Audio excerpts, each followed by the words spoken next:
मावा पलौआ चढ़ी पापा बैठी रहलन रामा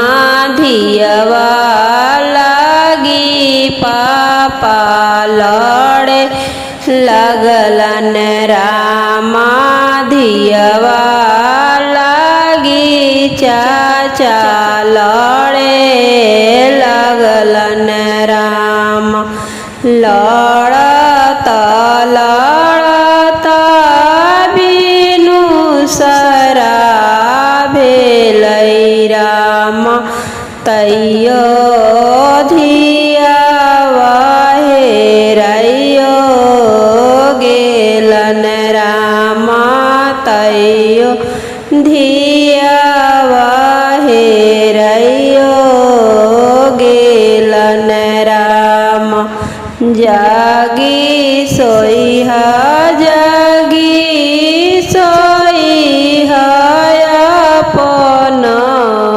पापा राम आजू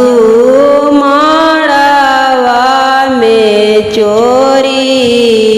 होतई राम आजू माड़ावा में चोरी होतई राम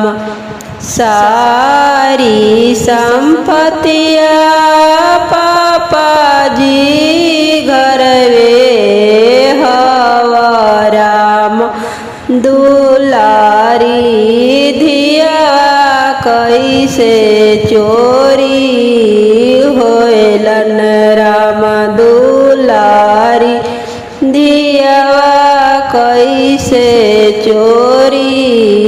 होलन राम आमावा पलौआ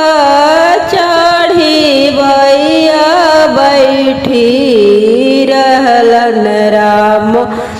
बहिनी लगी भैया